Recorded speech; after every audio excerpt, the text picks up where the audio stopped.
Presidente Marcelo Tempo de líder. Presidente Marcos Pereira, primeiro vice-presidente da Casa. Em seu nome, eu quero agradecer ao deputado Rodrigo Maia, porque hoje nós vivemos um dia absolutamente histórico para a democracia brasileira. No primeiro momento, uma profunda violação a esta democracia. Violação à legalidade, à Constituição brasileira, porque o ex-presidente Lula foi vítima de uma decisão, de mais uma decisão política de uma magistrada.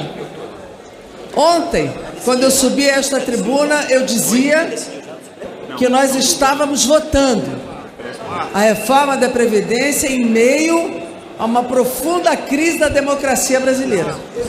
E hoje nós continuamos votando os destaques da reforma da Previdência em meio a turbulências de novo de uma crise da democracia brasileira.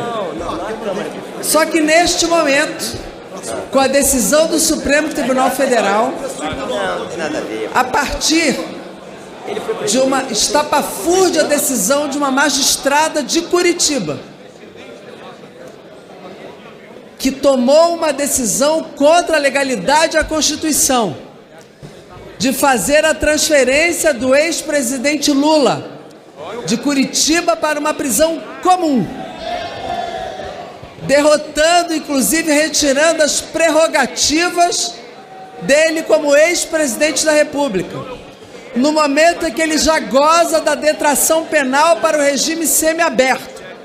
Aliás, ele já deveria estar gozando do regime semiaberto. Ela violou profundamente, mais uma vez, a democracia brasileira.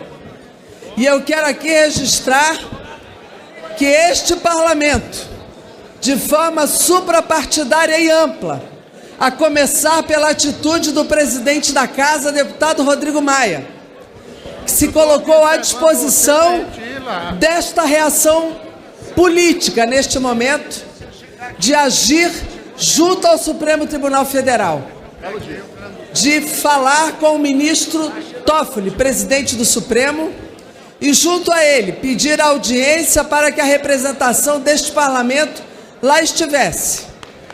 E em nome do deputado Rodrigo Maia, o deputado Marcos Pereira representou a Câmara dos Deputados. E junto com ele, uma variadíssima representação dos líderes deste parlamento, de várias matizes ideológicas. Lá estiveram com os partidos também da oposição, demonstrando que esta questão não era uma questão da esquerda ou da oposição, ou do centro ou da direita. Essa era uma questão da democracia brasileira. Tem muitos anos que eu não vejo uma reação tão forte, tão bonita, tão importante do parlamento brasileiro, que lá esteve para dizer: cumpra-se a legalidade, cumpra-se a democracia, respeite um cidadão brasileiro, respeite as prerrogativas de um ex-presidente da República, cumpra-se a sua detração penal, respeite a juridicidade, a legalidade e a Constituição. É assim que nós temos que agir. Esse é o exemplo importante que nós precisamos seguir. Essa escalada autoritária não pode mais caminhar. Chega! Esse parlamento precisa dar novos exemplos, como nós fizemos hoje. Precisamos fazer de novo, independente das divergências que tenhamos nos diversos temas da agenda econômica, nos diversos temas da política brasileira. A democracia não pode ser um tema de divergência entre nós.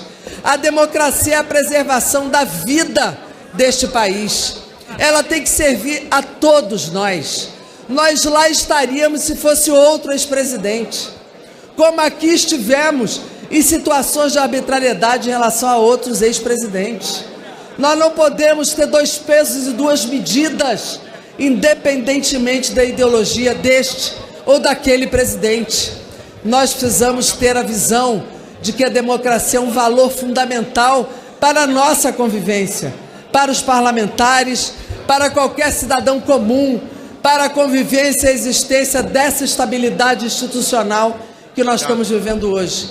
Quero aplaudir a atitude suprapartidária do Parlamento brasileiro. Quero aplaudir a atitude do presidente da Câmara. Quero aplaudir a decisão do Pleno do Supremo Tribunal Federal. Quero aplaudir a atitude que tivemos da amplitude política. Quero aplaudir a atitude do ex-presidente Lula, que se mantém altivo diante de todas as injustiças. E quero fazer um apelo para que nós tenhamos a capacidade de dar continuidade a uma convivência que coloque a democracia acima de muitas divergências que aqui tenhamos, mas que a gente não abra mão de preservar esse valor democrático que a gente pode construir. Não podemos permitir torturas, não podemos permitir violações, não podemos permitir o Estado policial para que seja cumprida a legalidade com ele. Muito obrigado.